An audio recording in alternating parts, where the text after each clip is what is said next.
Well, I just wasn't capable of teaching biology. I'll be honest with you. And at that time, but let me back just a wee bit to my early school days. We didn't have any lights, no electricity whatsoever. And during the 1937, 36, when the WPA was in progress, they built a gymnasium for our school. And they didn't have any power there, so they put in what we called a Delco unit, 32 watts. And of a night when they were playing basketball game, they'd have to run this little generator, and it'd make enough lights to burn enough that boys can see how to play. That's the first experience I have basically with electricity. And I have three sisters. Two of them taught school. They both have retired. I'm the oldest of four children, and there's 16 years difference between myself and the last two sisters. Between the last one, I started college the year that my second sister started first grade. So it's kind of like two families. After coming back from Korea, I got married Mary Fairchild Hartzog, and we had three children.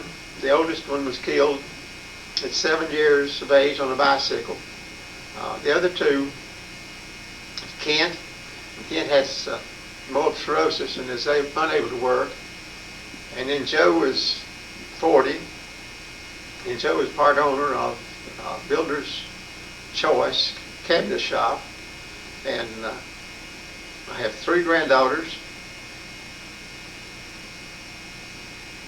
Adrian Huffman has finished law school and has practiced law for 2 years. My second granddaughter, Jessica Hartzog, is in Charleston, South Carolina in pharmacy school.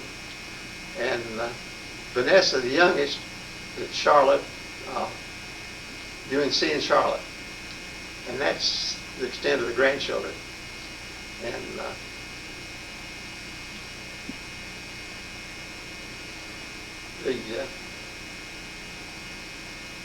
my mother had the name of Ferry, F-E-R-R-Y, there was some name. And my daddy was always called Rocky. My father's sawmill made us a decent living by working real hard. And thanks to him and my mother, then I was able to go on to college. Well, Robert, do you recall and remember your first school bus ride and having transported children to school? Well, I started the first year. We had no school buses as we know them now, the big yellow buses.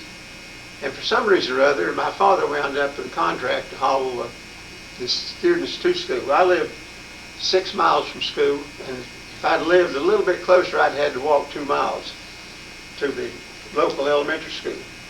But the driver would get out of the truck, come to the back, open the door, and help us in and out of the bus, which was just a box, no heat. The seats, it had seats in it, of course, but naturally there was no heat. None in the trunk either, as far as that goes. Were they homemade seats? Yes, everything about the box was homemade, and I remember, I don't know how this fits in with this, but the walls were made out of what we call paneling, not paneling, but ceiling.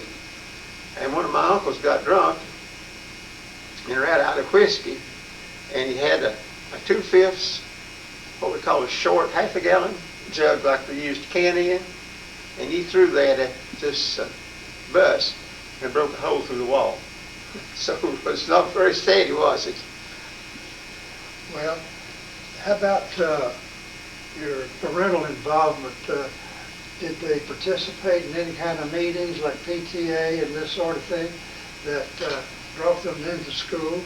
or did they just come whenever they had a problem? Well, my parents were involved in the schools a little bit more than others, but parents then, there was about two ways you were involved. You were either on the local school committee that hired and fired the teachers, or you participated in going to ball games, or we always had an operetta at the end of the year. And my parents were always good to attend those, and I remember going to ball games way before I was in high school. For some reason, and maybe it was because my daddy had a truck, and when he would go to places like that, everybody call on that truck, and here we go. So maybe that's the reason we went more. But they were very interested, and I know my mother wanted to go on to school, but the only thing she could go to was 7th grade. And this was in about 1920,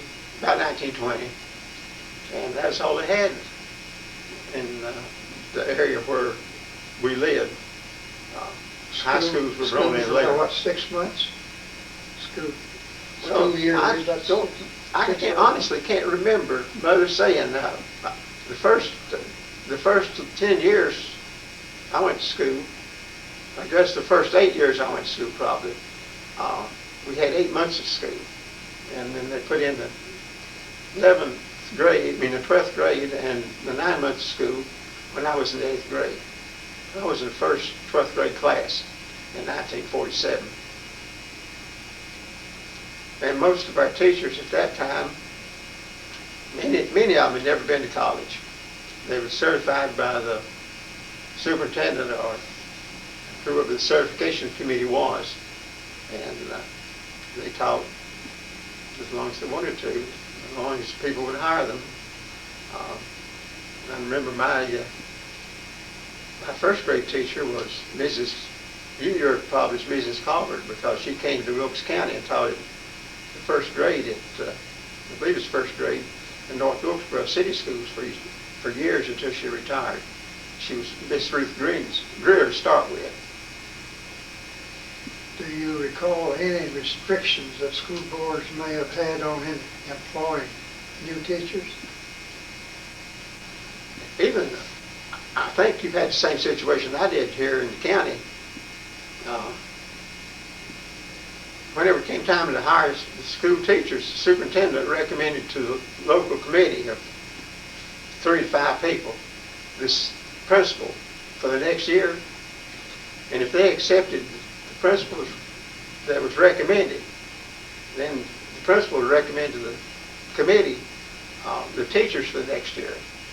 And if they agreed with that selection, then the people it was almost automatically, because can't remember Mr. Eller or the Board of Education ever turning down anyone that the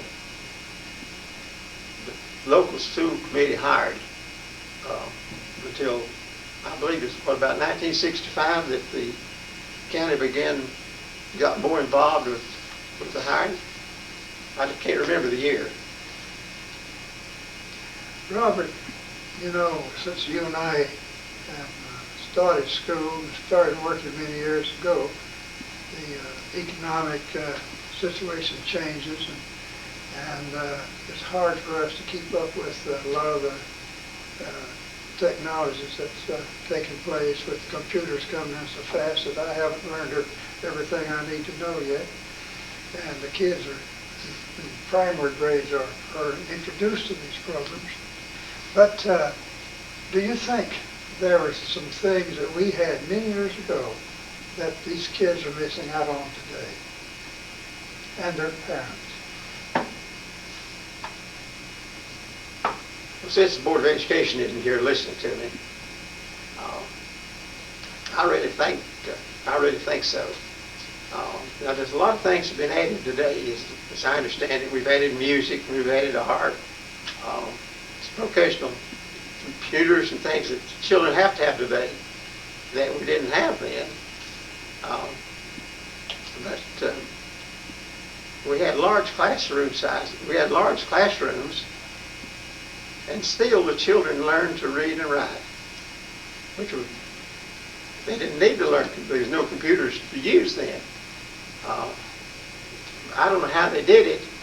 So I remember one year, I think I had 45 students in the 8th grade. Well, you mentioned a while ago that someone in your family had difficulty in reading. And this is one of the things that I think that education is doing a marvelous job today, is discovering some of the problems that dyslexia can happen to anyone.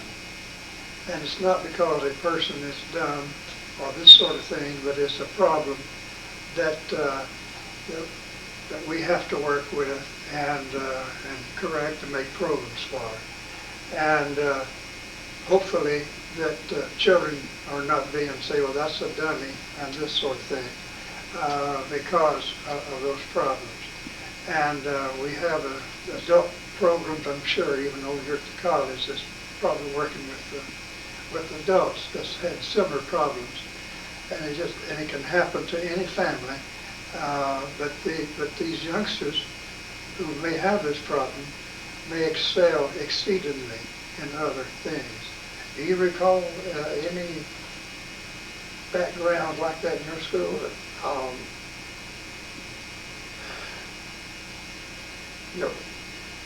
One of the things that I think that caused me not to see as much of that as I would have today was a dropout rate. Several years ago, if you remember, we had to do a survey for Mr. Eller on the number of kids that were in each school district. And at that time, in about this probably was in the late 30s, early 40s, there was approximately 120 first grade kids in the Mount Pleasant school area.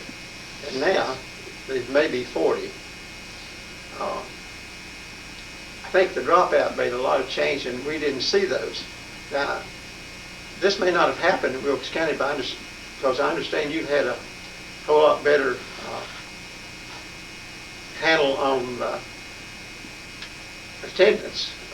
Mr. Sebastian and some of them were truancy officers, and I never remember the truancy officers. Do you have any comment on how were these kids in your schools, or had they dropped out? Well, the truant officer program came into effect while I was at Wilkesboro, which meant that it came in after 1964 sometime. And we would have occasionally someone, we'd need to have a truant officer to go investigate. They have social workers today from the school system that can do that and will do that. And I don't know if that position is still continuing at this point. As we progressed, I want to tell you something about integration before we leave. And my experiences with that. When I was at North High School, a school bus stopped down below the school, and 3 or 4 young black boys came up to the office to use a phone to call county office someplace to come get their bus and take them on to school. Well, they were black students from Sparta, going right by Trap Hill, North High School, and other schools, come on into Lincoln Heights. And they were the nicest kids. And I thought when they left that what a pity it was that they had to go that far to go to school. And then integration, I left north, went through down Fairplains, and Mr. Eller and Mr. Clyde Sebastian, remember him? Oh, yes. He was